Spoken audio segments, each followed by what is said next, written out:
कुछ कर कानून व्यवस्था है कहाँ? बड़े दावे तो करती है, दावे करते तभी तो हत्या हो जा रही है। चंद्रशेखर जी, जिस तरह से 3 राज्यों में परिणाम आए, क्या इंडिया गठबंधन को सबक लेना चाहिए? देखिए, ये बात समझनी पड़ेगी, जिसको भी उन्होंने, चाहे वो राष्ट्रपति बनाया हो या मंत्री बनाया है या उपराष्ट्रपति, उनकी इतनी हिम्मत नहीं है कि वो अपने वर्गों के लिए जब उन पर अन्याय एक शब्द कह दे। सम्मानित नागरिकगण, आप सबको मेरा सादर नमस्कार। आप देख रहे हैं सिटीजन मोर्चा टीवी न्यूज नेटवर्क। यह खबर देश और प्रदेश के राजनीतिक दंगल से आ रही है। दरअसल आज मंगलवार को उत्तर प्रदेश के फायर ब्रांड नेता, भीम आर्मी के संस्थापक और आजाद समाज पार्टी के सुप्रीमो चंद्रशेखर रावण हरियाणा के जींद जिला के खटकर टोल प्लाजा पर किसानों द्वारा आयोजित कार्यक्रम में पहुंचे।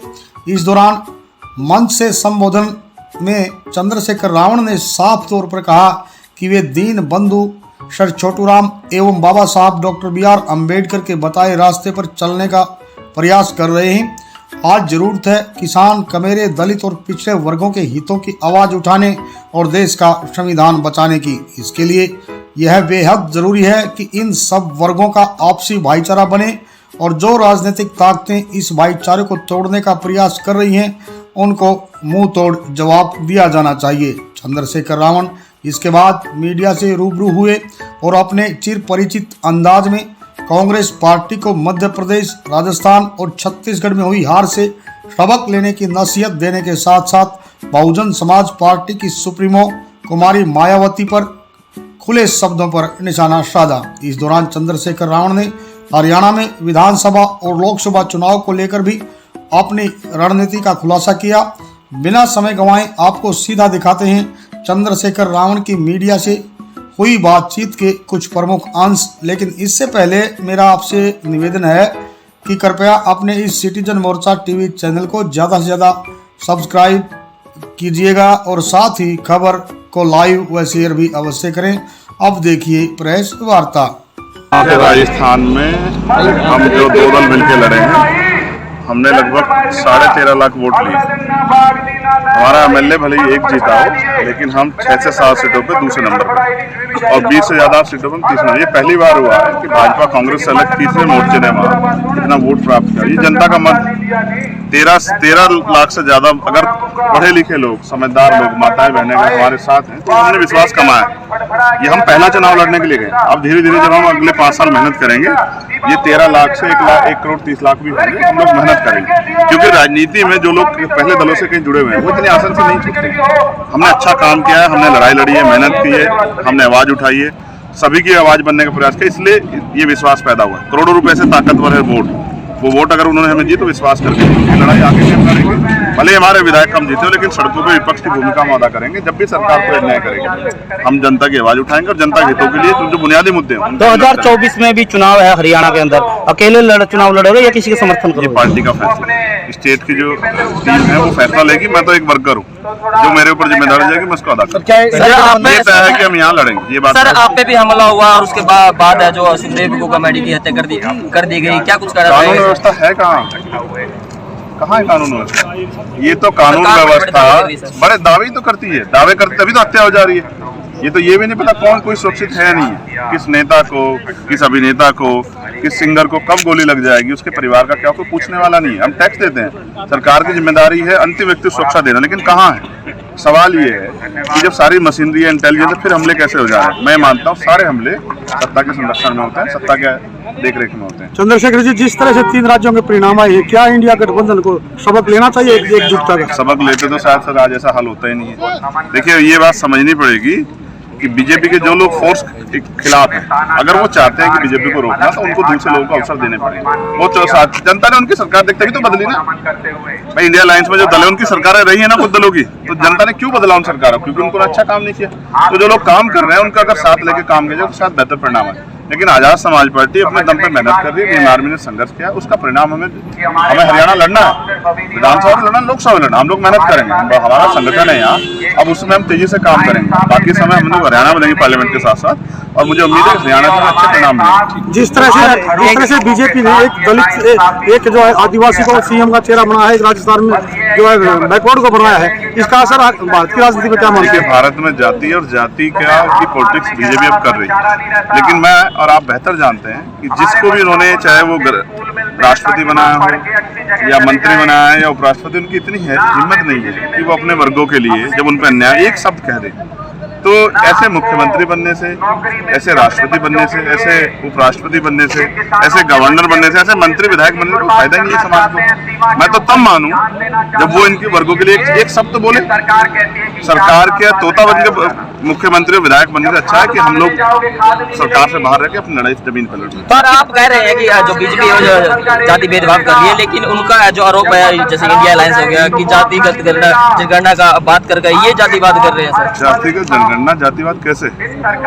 भाई आप आज तो अभी जाति है ना देश में, आप बचपन से लेके आपकी जाति आपके साथ चलती है, मृत्यु तक साथ रहती है। आपके 90% जो रिश्तेदार होते हैं वो आपकी जाति के होते हैं। शादी आप अपनी जाति में करते हैं, सारे संस्कार आप अपनी जाति में करते हैं। जाति कहाँ जाती है? हम तो जातिहीन समाज चाहते हैं, लेकिन वो उसके लिए जिन पे ताकते हैं वही तो कर सकते हैं। जैसे प्राइम मिनिस्टर राज पास कहते हैं कि आज नोटबंदी हुई, कभी ये क्यों नहीं कहते जातिबंदी होगी? अब सब इंसान है, अब सब में भाईचारा रहेगा, इंसान बन के जिएंगे। ऐसा क्यों नहीं करते?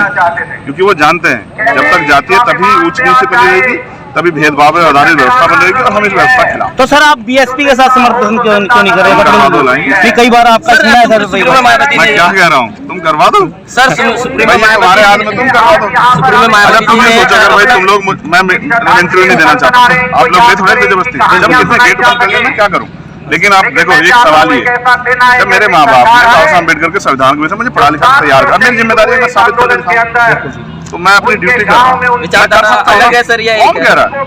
हम पे असली है, हम पे असली। आप ये सोचो ना, उन्होंने कल जो फैसला लिया परसों से साबित हो गया कि उनके दल में वो किसी के ऊपर भरोसा नहीं करते। उनके दल में ऐसे ऐसे कार्यकर्ता हैं जिन्होंने बहुत मेहनत की है, लेकिन उन्होंने एक फैसला करते हुए बताया कि मैं अपने दल के किसी कार्यकर्ता भरोसा नहीं करती जो ईमानदार। सर ये तो डर नहीं था कि मायावती के बाद परिवार बात है बीएसपी के अंदर, जैसे उन्होंने मैं तो ये कह रहा हूँ कि उन्होंने मैंने एक भाषण कल ट्वीट किया था जिसमें खुद बहन इस बात को कह रही थी। उन्होंने बड़े नेता सांसद मोदी जी को हटाया, ये कहते हैं वो अपने बेटे के लिए टिकट मांग रहे हैं। सर मायावती को ये डर तो नहीं है सर?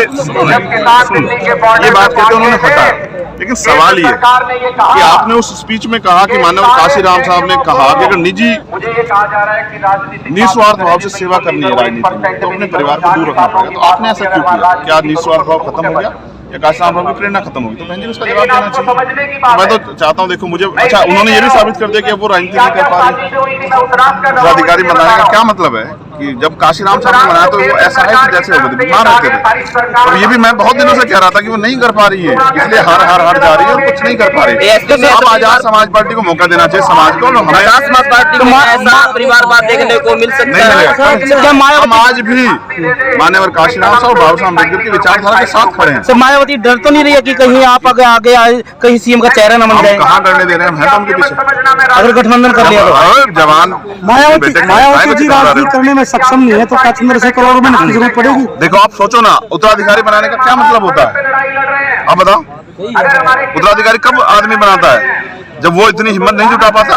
तो मैं समझता हूँ एज भी है अगर अब देखो यंगेस्ट चेहरा भी तो दे सकते हैं ना कि यंगेस्ट की भी। उन्हीं के परिवार में बाबा साहब ने तो कहा रानी का पेट आज मैंने छीन दिया है, राजा बैलेट बॉक्स से तैयार होगा, आपके वोट्स तैयार होगा, अब तो राजा फिर से रानी। सर ईवीएम के बारे में क्या कहना चाहोगे? मेरे हिसाब से कल से बैलेट पेपर से करा दो, मुझे क्या फर्क पड़ता है? मुझे तो चुनाव लड़ा। हरियाणा में ईवीएम डाउट घेरे में जहाँ से मेहनत के बाद परिणाम ना रहे उस पर, और सबसे बड़ा विरोध इसको कांग्रेस को करना चाहिए। Sir last question, Congress largest party. जब आप हार जाते हैं तब ईवीएम पर जो आप आरोप लगाते हैं और आप अपने मन से कह रहे हो कि ईवीएम पे सवाल खड़े, सवाल हर इलेक्ट्रॉनिक चीज पे सवाल खड़े होंगे, आपका ये इस पे सवाल नहीं खड़े होंगे, बंद हो सकता है कभी। आप समझ रहे हो? आप तो इंसान सवालों घेरे में जो जिसपे बीजेपी आरोप लगाती है कि भ्रष्टाचारी है, अगर वो उनकी पार्टी ज्वाइन कर ले कल साफ सुथरा हो जाता है। हर इलेक्ट्रॉनिक चीज सवाल के घेरे में है और रहेगी क्योंकि वो मानव द्वारा निर्मित है। प्राकृतिक सूर्य पे मैं सवाल थोड़े मैं क्या कह रहा हूँ, चुनाव आयोग कहाँ चुनाव आयोग है? ईडी सीबीआई हम तो देख रहे हैं सारी सरकारी एजेंसियां तो सरकार के अधीन है। जैसे स्टेट की पुलिस स्टेट के अधीन है, कोई किसानों को अभी चाहे तो पीटने लग जाएंगे बिना सवाल के, झूठे मुकदमे कर देंगे। तो ये पुलिस क्यों कर रही है? क्योंकि सरकार चाहती है। तो जब केंद्र सरकार चाहती है कि सरकारी यूनिवर्सिटी को दुर्योग, आप देखा नहीं आपने सीबीआई ईडी के छापे लगते हैं, इनकम टैक्स के लगते हैं, और जो इनसे नहीं माना तो मेरे जैसे उनको गोली मारते हैं। चर्चा जांच हुई है जवाब किसी के पास? सर आने वाले समय में क्या आपकी तरफ से चुनाव में ताबड़तोड़ रैलियां की जाएगी सर? क्यों नहीं किए जाएंगे सर, ताबड़तोड़